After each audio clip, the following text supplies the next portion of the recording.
Hello भाइयों, नमस्कार करता हूँ आप सभी को। आशा करता हूँ आप अच्छे होंगे। आज मैं जो ईशा उपनिषद है उसका जो मंत्र नंबर 3 है मैं आपके सामने बोलने वाला हूँ और मैं अच्छे तरीके से आपको समझाऊंगा। सबसे पहले मैं आपको एक चीज़ क्लियर कर देना चाहता हूँ कि मैं अभी जैसा पढ़ रहा हूँ ईशा उपनिषद को, तो उसमें जो धीरे धीरे मंत्र वाइज है, चैप्टर वाइज है। मंत्र मतलब ही कह सकते हो कि चैप्टर वाइज है बुक में। तो पहले संस्कृत लिखा होता है, फिर उसके बाद उसका मीनिंग लिखा होता है, भावार्थ, फिर उसके बाद एक लंबा चौड़ा एक्सप्लेनेशन रहता है। तो वो भी जब मैं पढ़ लेता हूँ ना, फिर भी मुझे उतने अच्छे से समझ नहीं आता जब तक मैं खुद से ना थोड़ा बहुत इधर उधर से सर्च कर लूँ। तो इसीलिए मुझे सर्च करना ही पड़ता है, चाहे जो हो जाए, क्योंकि एक ही बार में मुझे बहुत कुछ चीज़ समझ नहीं आता। ठीक है, तो मैं ये नहीं बोलूँगा कि यार मैं पढ़ लिया हूँ तो बहुत ये हो गया वो चीज़ नहीं। मैं खुद रिसर्च किया हूँ, आपके सामने ये चीज़ रख रहा हूँ, मैं आप पढ़ते पढ़ते आपको समझाऊँगा। ठीक है, ये चीज़ तो बिना टाइम वेस्ट किए स्टार्ट करते हैं। तो पहला जो मतलब मंत्र नंबर 3 जो है ये बताया जा रहा है असुर्य नाम ते लोका अंधेन तमसावृता तांसे प्रीत्या भिगच्छनित ये के च आत्मनो जना। अब इसका मीनिंग समझते हैं। सरल अर्थ में क्या बताया जा रहा है, जो लोग आत्मा को नहीं पहचानते, जो केवल भौतिक जीवन में ही उलझे रहते हैं, वे अंधकार से ढके हुए असुर लोक को प्राप्त होते हैं। ऐसे लोग वास्तव में आत्महंता यानी आत्मा को ना जानने वाला कहलाते हैं। अब इसको और थोड़ा गहराई से समझते हैं कि क्या बताया जा रहा है। असुर्य नाम ते लोका, छोटा छोटा हम डिकोड करते हैं, तोड़ते हैं इसको। ठीक है, क्या बताया जा रहा है, असुर का मतलब होता है जो प्रकाश से दूर हो। यानी असुर का मतलब यहाँ पर ये नहीं कि जो यार कोई दानव जैसा दिख रहा है, राक्षस जैसा दिख रहा है, वो नहीं है। असुर का मतलब होता है कि ज्ञान से कोई इंसान दूर रहता है तो वो असुर है। मैं भी असुर हूँ, तुम भी असुर हो, क्योंकि हम ज्ञान से दूर हैं। ज्ञान मतलब यहाँ पर सबसे इम्पोर्टेंट, पहले मैं इस लाइन को सबसे पहले कंप्लीट कर देता हूँ। यहाँ पर बताया जा रहा है यहाँ असुर लोक का मतलब कोई डरावनी जगह नहीं है, बल्कि अज्ञान की अवस्था है। मतलब जब इंसान केवल शरीर, पैसा, भोग, प्रतिष्ठा को ही सब कुछ मान लेता है तो वही अज्ञान कहलाता है, वही असुर कहलाता है। यही चीज़ मैं बताना चाह रहा हूँ। तुम अगर सोच रहे हो कि मैं पढ़ रहा हूँ, ज्ञान तो हो रहा है, ये वो ज्ञान नहीं, ये भौतिक ज्ञान के बारे में नहीं बताया जा रहा, ये आत्मज्ञान के बारे में बताया जा रहा है, खुद के बारे में। जो इंसान खुद को नहीं जानता, आत्मज्ञान जो इंसान नहीं करता, वो इंसान असुरी है। चाहे बाहर में कुछ भी चीज़ कर रहा हो, वो मेरे जैसा वीडियो बना रहा हो या फिर वो कंटेंट क्रिएशन कुछ भी कर रहा हो, जब तक वो खुद को नहीं जानता वो असुर है। असुर, इसको हमारे दिमाग में इमेज बन चुका है। असुर मतलब जो दानव दिखता है वो नहीं, असुर मतलब जो ज्ञान में नहीं है वही असुर कहलाता है। मैं भी ज्ञान में नहीं हूँ, मैं भी असुर हूँ। तुम भी ज्ञान में नहीं हो, तुम भी असुर हो। ज्ञान मतलब बाहरी चीज़ों का नहीं, खुद का, खुद के भीतर का ज्ञान, आत्मज्ञान, खुद को जानना ही आत्मज्ञान है। ठीक है, ये होता है मतलब रियल ज्ञान, आत्मज्ञान जिसको बताया जा रहा है, इसको जानना है, ना कि सिर्फ पैसे, भोग, प्रतिष्ठा, इन सारे चीज़ों के पीछे ही भागना है। उसके बाद समझते हैं और एक उसके बाद डिकोड है श्लोक। अंधेन तमसा आवृत्ता, इसका मतलब है घोर अंधकार से ढका हुआ ये अहंकार, मतलब अविद्या यानी सेल्फ इग्नोरेंस। जैसे अगर तुम, ठीक है, जैसे टाइम, रियलिटी, फ्यूचर, इन सारी चीज़ों के बारे में अगर जानना चाह रहे हो, पूछ रहे हो, सवाल कर रहे हो, क्रिएट कर रहे हो, मतलब तुम जानना चाह रहे हो कि यार नहीं, अब मैं विश्वास नहीं करूँगा, डायरेक्ट सवाल करूँगा, इन सारी चीज़ों के पीछे मैं डायरेक्ट सवाल करूँगा, तो यहाँ पर वो जागरूकता तुम्हारे अंदर आ रहा है कि तुम जानना चाह रहे हो, चीज़ों को जानना चाह रहे हो, और ये बहुत अच्छी चीज़ है। ठीक है, तुम जानना चाह रहे हो, ये जागरूकता है, ये बहुत अच्छी चीज़ है। उपनिषद यहाँ पर ये बताया करते हैं कि जब तक आत्मा को पहचान नहीं तब तक मन भ्रम में रहेगा। जब तक आत्मा की पहचान नहीं तब तक मन भ्रम में ही रहेगा, चाहे जो हो जाए। हमें खुद को पहचानना है, हमें आत्मा को पहचानना है।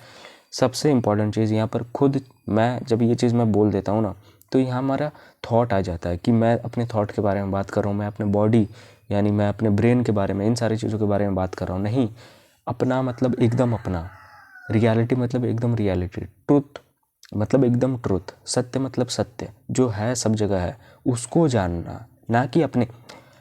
वो तो हम भी होंगे ना, पहली बात, वो हमारा थॉट नहीं होगा, सिर्फ थॉट नहीं होगा, वो हमारा अपना होगा, सेल्फ होगा। ये चीज़ बताया कर रहा है। तो इस श्लोक में भी यही बता रहा है कि हमें खुद को पहचानना, अपने आत्मा को पहचानना। जब तक हम खुद को नहीं पहचानेंगे अपने आत्मा को नहीं पहचानेंगे, रियलिटी को, ट्रुथ को नहीं पहचानेंगे, नहीं देखेंगे, तब तक हमारा मन भ्रम में ही रहेगा, जिस हम अंधकार में ही रहेंगे। कह सकते हो कि वही है अविद्या, ठीक है, वही हमारा घोर अंधकार है। फिर उसके बाद नेक्स्ट है आत्महनो जना। सबसे महत्वपूर्ण शब्द यहाँ पर है, यहाँ आत्महत्या। आत्महनो मतलब ही होता है आत्महत्या। इसका मतलब ये नहीं कि शरीर को मारना है, इसका अर्थ यह है कि जो अपनी असली पहचान आत्मा को नहीं जानता, वह अपने वास्तविक स्वरूप को मार रहा है। ये चीज़ है, मतलब जो खुद को सिर्फ बॉडी, माइंड, थॉट्स मानता है, जो अवेयरनेस को पहचानता नहीं, जो पूरे जीवन बाहरी चीज़ों में खोया रहता है, वह आध्यात्मिक गुरु से आत्महंता है। तो क्या समझ आया इस चीज़ से? बहुत अच्छे तरीके से बताया गया है। जैसे हम जैसे खुद को मान लेते हैं कि हमारा ब्रेन है, हमारा दिमाग है, हमारा बॉडी है, हमारा ये है, हमारा वो है, हम पूरा जीवन हम मैं करके ही गुजार देते हैं कि ये सब चीज़ हमारा है। लेकिन हम खुद को अभी तक नहीं जाने होते हैं, हम खुद के अंदर अभी तक नहीं गए होते हैं, खुद को अभी तक नहीं पहचाने होते। तो यहीं पर दिक्कत हो जाता है। यहाँ पर दिक्कत ये होता है कि उसी चीज़ को उपनिषद बता रहे हैं कि यही है आत्महत्या।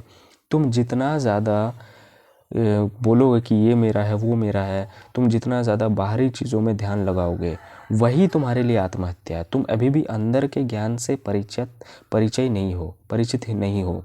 अंदर के ज्ञान को समझो, खुद के ज्ञान को समझो, वही सबसे बड़ा परिचय है, वही तुम हो। यहाँ पर वही बता रहे हैं। उपनिषद को समझना इतना आसान नहीं है साहब। एक्सप्लेनेशन जैसे मैं पढ़ रहा हूँ तो उसमें बहुत सारी चीज़ों को एक ही बार में बता दिया जा रहा है, तो उसमें समझने में बहुत ज़्यादा प्रॉब्लम होता है।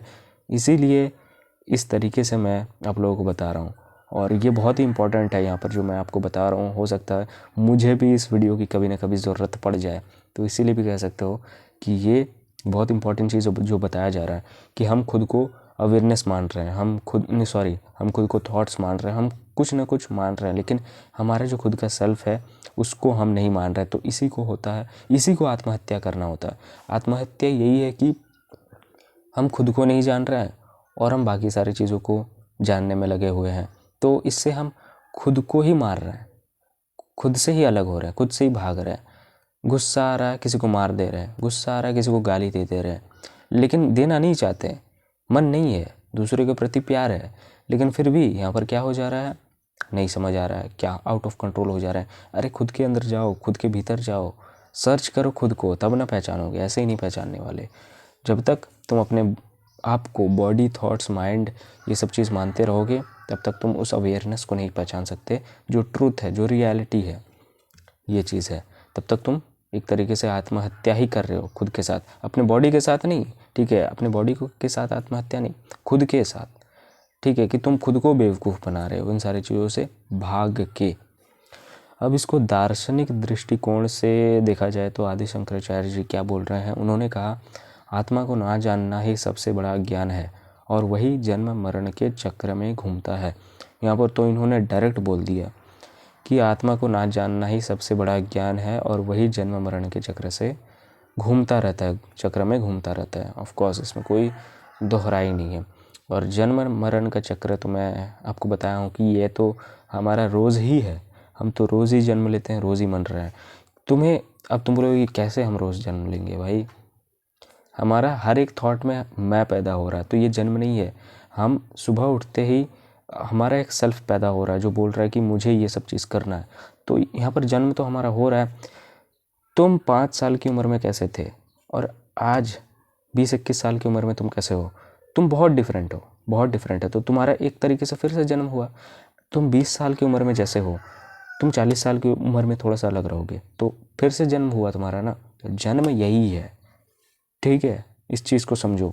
आधुनिक मनोवैज्ञानिक नज़रिया, यानी अगर इंसान केवल comparison, ego, social image, future anxiety में जीता है, तो वो अपने अंदर की शांति से कट जाता है। यही अहंकार है। समझ आया है? मतलब यहाँ पर ये बताया जा रहा है कि कंपैरिजन हम करते हैं, हमारे अंदर ईगो है, हमारे अंदर एंजाइटी है, हमारे अंदर एक लगता है कि एक सोशल इमेज है, तो ये कह रहा है कि मैं जीता है, तो वो अपने अंदर की शांति को काट रहा है। यही अंधकार है। ऑफ कोर्स इस चीज़ में कोई दो राय नहीं है। अगर हम ध्यान दें तो हमें ऐसा लगता है कि हमारा ईगो बहुत ज़्यादा है, हमें एक सोशल एंग्जाइटी है, हमारा फियर है, हम लोगों को फेस नहीं कर पाते हैं। ये अंधकार में रहने का साइंस है। हम अंधकार में रहना चाह रहे हैं अभी भी, ठीक है। और अगर तुम कुछ कर भी रहे हो तब भी तुम अंधकार में ही रहोगे। तब तक रहोगे जब तक तुम्हारा आत्मज्ञान ना हो, जब तक तुम खुद को ना पहचानो, तुम्हारा सेल्फ को ना पहचानो। इसलिए आंखें खोलो, खुद को पहचानो, खुद को देखो, खुद को समझो, अपने भीतर जाओ, बाहर का सर्च ख़त्म करो। उपनिषद ये बता रहे हैं अंदर की जो एक रेस है, अंदर की रेस में लगो, खुद को पहचानो, खुद के भीतर जाओ, dive deep inside, go through it, खुद को समझो। अंधकार में रहना मतलब यही होता है कि मैं खुद को बोल रहा हूँ कि मैं मेरा बहुत ज़्यादा ईगो है, मेरा सेल्फ रिस्पेक्ट होना चाहिए, मेरा एक इमेज है। तो यही है अंधकार में रहना, कि हम मान रहे हैं कुछ ना कुछ, लेकिन हम अभी भी खुद को नहीं पहचान रहे हैं।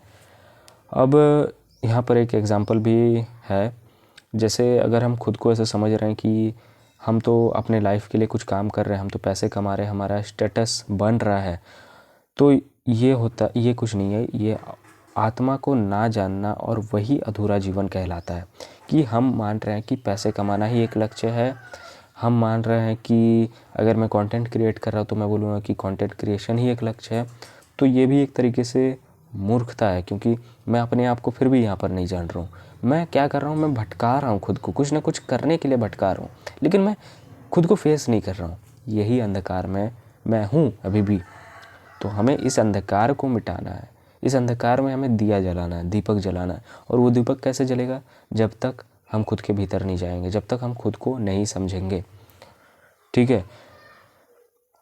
इसका मतलब ये नहीं कि हमें दुनिया छोड़ देना है। उपनिषद हमें बैलेंस सिखाते हैं, कर्म भी करो लेकिन आत्मज्ञान भी खोजो, ठीक है। दुनिया नहीं छोड़ना भाई, संसार नहीं छोड़ना। यहाँ पर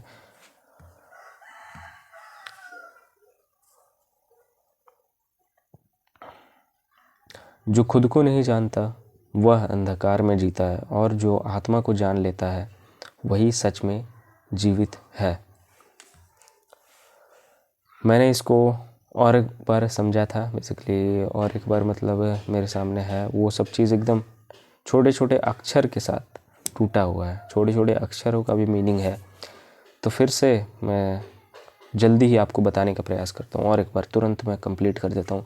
हो सकता है आप लोगों को थोड़ा बहुत अच्छे से समझ आ गया है बहुत कुछ, लेकिन अब जो चीज़ मैं बताऊँगा ये तुम्हारे दिमाग में रिवीजन हो जाएगा।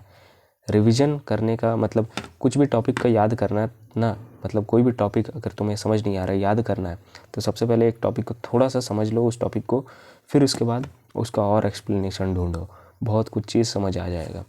तो तुम्हारा थोड़ा सा तुमने इस टॉपिक को देख लिया, अब एक और रिवीजन करा देता हूँ, तुम्हें पूरी तरीके से समझ आ जाएगा।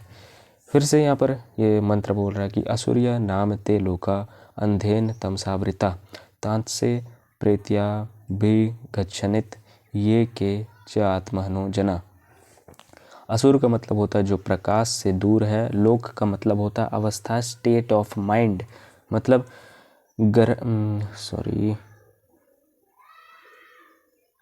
बाद की जगह नहीं, मतलब ये कोई ग्रह नहीं है, कोई ग्रह नहीं है। लोक मतलब यहाँ पर बताया जा रहा है कोई ग्रह नहीं है, ये अज्ञान की मानसिक अवस्था है। अध्ययन तमसा आवृत्ता, घोर अंधकार से ढका हुआ। अंधकार का मतलब होता है आत्मज्ञान का अभाव। जैसे तुम सपने में भाग रहे हो, तुम्हें लगता है सब सच है, लेकिन जागने के बाद तुम्हें पता चलता है कि वह सपना था। और उसी तरह जो खुद को सिर्फ शरीर और दिमाग मानता है, वह सपने में जी रहा है। आत्महनो जना, सबसे महत्वपूर्ण शब्द आत्महंता, आत्मा को मारने वाला। लेकिन आत्मा तो मरती नहीं, तो फिर इसका मतलब क्या है? जो अपनी असली पहचान को भूल गया, जो खुद को केवल बॉडी, माइंड, ईगो समझ बैठा है, जो अवेयरनेस को पहचान नहीं पाया है अब तक, वह आध्यात्मिक रूप से खुद को नष्ट कर रहा है। अब तुम अगर सवाल कर रहे हो खुद से कि कुछ भी सवाल अगर तुम कर रहे हो खुद से, तो यही वो खोज का हिस्सा है एक तरीके से। तुम ये समझने की कोशिश कर रहे हो कि अगर तुम सवाल भी तुम्हारे अंदर आया ना कि जब मरने के बाद क्या होता है, और तुम जानने का प्रयास कर रहे हो, तुम्हारे अंदर कुछ भी सवाल आए, क्या भगवान एग्जिस्ट करते हैं कि नहीं, क्या हम इस जगह पर कैसे आए, क्या कुछ और ग्रह है कि नहीं, तो इसका मतलब ही है कि तुम अभी जानने की कोशिश कर रहे हो। ये उसी खोज का हिस्सा है। उपनिषद यही कहती है कि असली समस्या बाहरी दुनिया नहीं है, असली समस्या है मैं कौन हूँ, यह ना जानना ही असली समस्या है। समझ आ रही है बात जो मैं बता रहा हूँ? यही चीज़ है, बताया कर रहा है ये उपनिषद, ये श्लोक, ये मंत्र यही बताया रहा है कि खुद को जानो, इसमें मत जियो, मतलब कंपैरिजन में मत जियो, ईगो, एंग्जाइटी, सोशल इमेज, इन सारी चीज़ों में मत जियो, ये अंधकार हैं। इसके अलावा वो बाहर से सक्सेसफुल हो सकता है लेकिन अंदर से डिस्कनेक्टेड ही रहेगा। तुम्हें क्या लगता है इतने सारे जो सक्सेसफुल पीपल्स हैं वो कभी क्या खुद को जानते होंगे? नहीं, उनके लक्ष्य बहुत सारे हैं, वो बाहरी लक्ष्य बहुत कुछ ढूंढ रहे हैं लेकिन वो अंदर से अभी भी डिस्कनेक्ट है, खुद को अभी भी नहीं जान रहे। ये तो सबसे बड़ा साइन है। और मैं ये चीज़ जब भी याद करता हूँ मेरे दिमाग में एक, मैं इलॉन मस्क का शायद पॉडकास्ट देख रहा था या कोई वीडियो आ गया था सामने जहाँ पर वो रो रो के बता रहे थे कुछ, तो मैंने सोचा यार अमीर लोग हैं ये, इन्हें भी रोना आता है और ये भी लोनली फील करते हैं। लोनली फील तब करते हैं इंसान जब वो अंदर से डिस्कनेक्ट रहता है, जब वो खुद को नहीं पहचानता है। अभी तक जो इंसान खुद को नहीं पहचाना है तो वो डिस्कनेक्ट ही है। वो बाहरी दुनिया से तो बहुत कनेक्ट बनाया है, बना के रखा है, लोगों को जान रहा है, बाकी सारे लोगों को जान रहा है कैसा है कैसा नहीं, लेकिन खुद को नहीं जान रहा है, खुद के भीतर के चीज़ को नहीं जान रहा है, अपने अवेयरनेस को, अपने सेल्फ को अभी भी नहीं पहचान रहा है। यह मंत्र डराने के लिए नहीं है, ये कह रहा है अगर तुम आत्मा को नहीं जाना, तुमने आत्मा को नहीं जाना तो जीवन अधूरा ही रह जाएगा, और अगर जान लिया तो वही मुक्ति है। जो इंसान खुद को केवल शरीर समझता है वो अज्ञान में है, जो खुद को चेतना, अवेयरनेस समझता है वही प्रकाश में है। अब ये चीज़ मैं जैसे ही बोल दूँ तो तुम्हें ऐसा लगता है कि नहीं, अब मैं खुद को बोलूँगा कि मैं खुद अवेयरनेस हूँ, अब मैं आत्मा हूँ, तो यहाँ पर भी तुम खुद को बेवकूफ़ बनाओगे कि देखो मैंने तो यहाँ पर बोल दिया कि तुम आत्मा हो, तुम अवेयरनेस हो, खुद को पहचानो, अपने आत्मा को पहचानो, तुम आत्मा हो। अगर मैं ये चीज़ तुम्हें बोल भी दूँ तो तुम उसके बाद से अपने आप को ही बहुत बार रिपीट करने लग जाओगे कि मैं आत्मा हूँ, मैं आत्मा हूँ, मैं अवेयरनेस हूँ, ये रिपीट करने लग जाओगे। यहाँ पर भी एक कन्फ्लिक्ट ये आता है ना कि ये भी हमारे दिमाग का ही खेल है, हमारे माइंड का ही खेल है, वो हमें बेवकूफ़ बनाना चाह रहा है, हम फिर भी कहीं ना कहीं से भाग रहे हैं। इन सारी चीज़ों को छोड़ देना और इन सारी चीज़ों को देख लेना ही मुक्ति है। इन सारी चीज़ों को पहचान लेना, देख लेना, without any label, without any judgement, और समझ लेना कि तुम कौन हो, यही मुक्ति है। और उपनिषद भी इन्हीं के और इशारा कर रहे हैं, वो कुछ और नहीं बता रहे हैं, यही सब चीज़ बता रहे हैं। खुद को पहचानो, बार बार उपनिषद हर एक श्लोक में यही बता रहे हैं कि यार हम सागर हैं। और देखो मनुष्य जीवन का भी एक महत्व ये बताया गया है कि यार मनुष्य, ये देखो ये जो संसार है, पूरा वर्ल्ड है, ये पूरा यूनिवर्स है, जो भी इसको कहो, जो रियलिटी जो हमें दिख रहा है, ये एक सागर ही है, एक समुद्र है, और मनुष्य ही एकमात्र ऐसा है, एकमात्र मैं छोड़ो ये भी नहीं बोलूँगा, मनुष्य उसमें से एक है जो इस सागर को पार कर सकता है। मनुष्य के पास वो क्षमता है, वो इन सारी चीज़ों को जान सकता है, रियलिटी को जान सकता है, वो ट्रूथ को समझ सकता है। जानवर ऐसा नहीं है, जानवर आराम से जी रहे हैं। जैसे जानवर हमेशा भूख लगने पर वो अपना पेट के तृप्त के लिए भटकते रहते हैं, वो अपने पेट की शांति के लिए भटकते रहते हैं। उन्हें ये नहीं पता कि कल क्या होगा क्या नहीं होगा, हमारे अभी अर्थ में कोई एस्ट्रॉयड टकराएगा कि नहीं टकराएगा, उन्हें इन सारी चीज़ों से कोई मतलब नहीं है। उन्हें अपने पेट की शांति चाहिए, पेट की तृप्ति चाहिए और कुछ नहीं। उनका ऐसा नेचर ही है, ऐसा स्वभाव ही है। वो, उनको हम बोल नहीं सकते कि तुम बंधे हो, तुम्हें अगला जन्म इंसान मिलेगा, या फिर पता नहीं तुम इंसान कब होगे, हम नहीं बोल सकते। वो बंधे ही नहीं है, हम बंधे हुए हैं। हम नहीं जान पा रहे रियलिटी को अभी भी। सत्य क्या है? सत्य यही है कि रियलिटी को हम नहीं पहचान रहे, जो ट्रूथ है उसको अभी भी हम नहीं पहचान रहे और जानने के प्रयास भी नहीं कर रहे हैं। हम खाने के पीछे, भोग, शरीर, इन सारी चीज़ों के पीछे ही भाग रहे हैं।